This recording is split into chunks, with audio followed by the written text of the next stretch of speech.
Actually, I wasn't planning on saying this, but I have to tell this story. I was driving, I'm sitting, by the way, because I'm really lazy. I don't know why you guys know. There's a chair. Anyway, I was learning how to drive, and I was in the car with my mom, and I parked the car, and then she was like, all right, press the brake and shut it off. So I pressed the gas, and I drove, straight into our living room, and, literally, a hole this big. And I tried to hide it by putting, a desk there, and then I had a cast party the next day, for shows, and this, we all had the cast party, and, my friend Peter was like, hold up. There's a hole. Okay, but I just had to share that. Okay, so, yeah, I'm Allie. I have notes because it's my first time. I hope you like the set. I actually performed it for Londa. She seemed to like it. She didn't break down like she normally does. She's a Honda. Londa the Honda, actually. She's great. She's actually a really awful car. Let's be real. She was great at one time, actually. She used to be awesome, but now she's just this old, useless thing, that has a cool name. Kind of like Cher. Or next year, Carol Chris. So,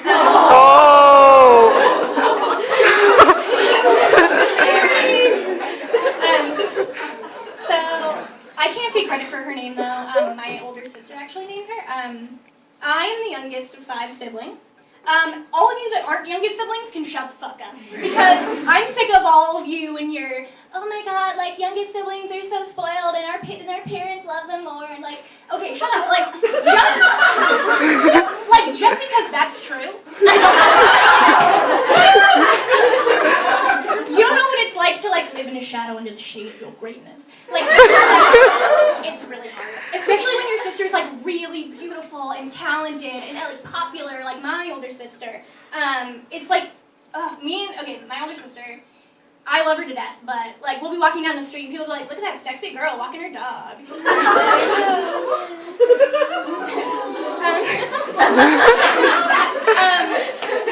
She has her bachelor's in musical theater. Yeah, she's really talented.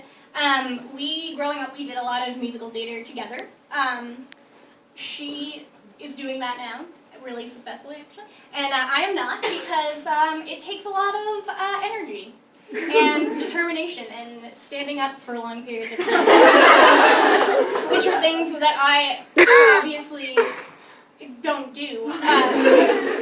Because, it's pretty evident since I'm trying to make a career path out of a personality trait. Allie, you're so funny. What do you do for a living? Oh, I'm funny. That's it. I'm funny. I exist. That's what I do.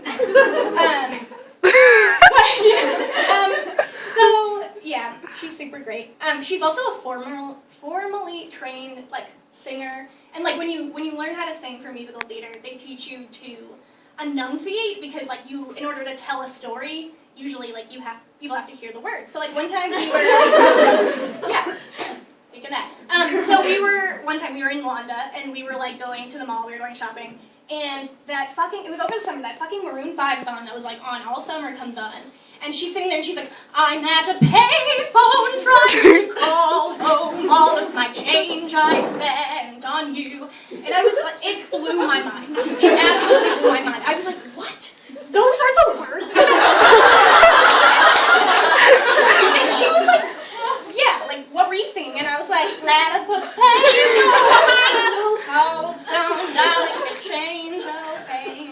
Which, I guess, are not the words to that song, surprisingly. But she still puts up with me. We go shopping together. We were going shopping. What's really awful, I have to say this about shopping, even when you're with your beautiful, talented older sister, is fitting rooms. Okay, so you walk in, and then first of all you have to stand there and you're like, oh, I hope I'm not taking my clothes off, because the guy shuts the door really slowly. It's and so then you get up, and now I have to demonstrate, as all my friends know, I'm telling a story that involves no emotion, but I have to stand up anyway. And you walk in, and I just you look in the mirror, and you're like, oh my god, why am I even here? Look at that nose with feet. I don't even know, what am I doing?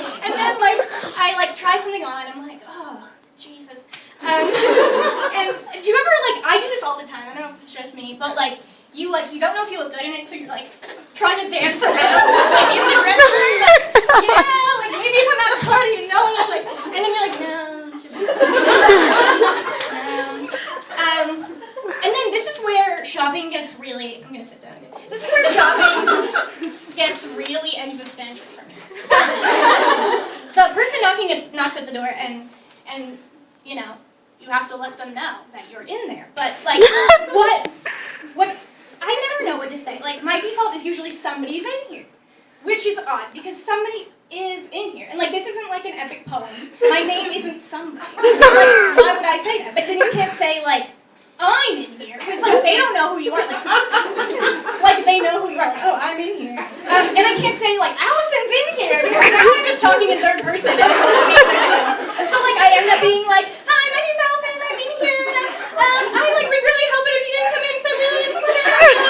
And then like the person's like, everyone else said it. Like insecurities are so mainstream. And then I just end up crying alone with my pants or like on the ground, which is actually how I spend 90% of my life.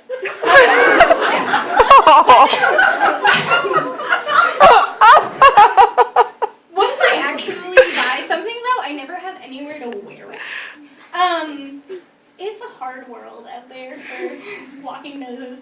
The other day I was on the phone with my friend, and she was like, oh, I have to go, my boyfriend's coming over. And I was like, oh, I have to go too, my significant other's here on my bed, keeping it warm for me. And then I hung up and I was like, okay, and then I took my significant other and opened it up and went on Tumblr.